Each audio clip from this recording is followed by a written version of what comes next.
मुंबई का सिद्धि विनायक मंदिर, जहां हर दिन हजारों श्रद्धालु अपनी आस्था और दान लेकर पहुंचते हैं। लेकिन जरा सोचिए, अगर भगवान के चरणों में चढ़ाए गए चढ़ावा ही बीच रास्ते में गायब होने लगे तो? यही सवाल तब खड़ा हुआ जब मंदिर प्रशासन को एक अजीब बात खटकने लगी। श्रद्धालु की संख्या लगातार बढ़ रही थी, लेकिन दान की रकम वहीं की वहीं बनी हुई थी। शुरुआत में किसी ने इसे आम सा उतार चढ़ाव समझा, लेकिन जब शक गहराया तो ट्रस्ट ने जांच शुरू कर दी। इसी दौरान सीसीटीवी फुटेज में कुछ ऐसा दिखा जिसने पूरे मामले की दिशा बदल दी। अब चोरी कैसे पकड़ी गई, सीसीटीवी की भूमिका क्या रही और अब जांच कहां तक पहुंची, इस रिपोर्ट में समझिए सिद्धि विनायक मंदिर के दान की पूरी कहानी।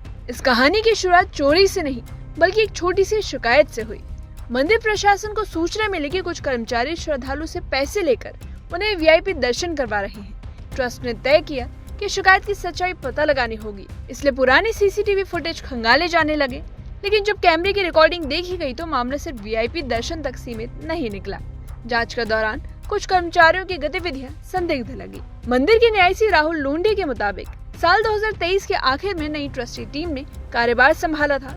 उन्होंने सबसे पहले मंदिर की व्यवस्थाओं की समीक्षा शुरू की और इसी दौरान उन्हें एक और बात परेशान करने लगी। मंदिर में श्रद्धालु की संख्या लगातार बढ़ रही थी, त्योहारों पर भारी भीड़ उमड़ रही थी, लेकिन इसके बावजूद दान की रकम में वैसी बढ़ोतरी दिखाई नहीं दी जैसी आमतौर पर होनी चाहिए थी, और सिर्फ शक के आधार पर कोई कार्रवाई नहीं की गई। ट्रस्ट ने कई महीनों तक दान के आंकड़ों पर नजर रखी। जब शक और मजबूत हुआ तब एंटी करप्शन ब्यूरो से मदद लेने का फैसला किया गया। अधिकारियों की सलाह पर मंदिर में निगरानी और बढ़ा दी गई। खासतौर पर दान पेटियों को खोलने और गिनती की पूरी प्रक्रिया पर ध्यान दिया गया।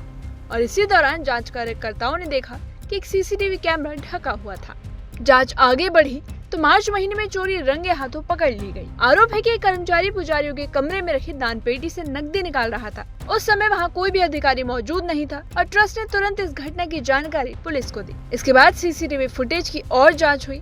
फुटेज में अलग अलग दिनों में दान पेटियों से पैसे निकालने जैसी गतिविधियां दिखाई दी। आगे की जांच में ट्रस्ट का दावा है कि किसी एक व्यक्ति का काम नहीं था। इसके अलावा वीआईपी दर्शन के नाम पर पैसे लेने के आरोप में 19 कर्मचारियों को निलंबित किया गया। ट्रस्ट का कहना है कि अगर कई लोग अलग अलग भूमिकाओं में शामिल न होते तो इतनी लंबी अवधि तक चोरी संभव नहीं थी। इसके बाद 20 मार्च को दादर पुलिस स्टेशन में एफआईआर दर्ज हुई। पुलिस ने जांच के दौरान कुछ नकदी बरामद की।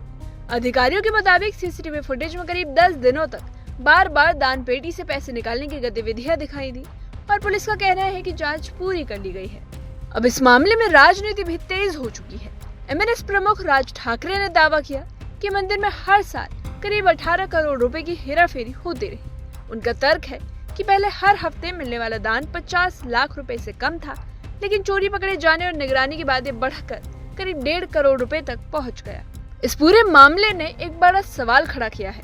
अगर सीसीटीवी की नियमित निगरानी पहले से होती तो क्या चोरी इतनी लंबी चल पाती? क्या हर धार्मिक संस्था में दान की प्रक्रिया को और पारदर्शी बनाने की जरूरत है? और क्या तकनीक का सही इस्तेमाल ऐसे मामलों को पहले से ही रोक सकता है?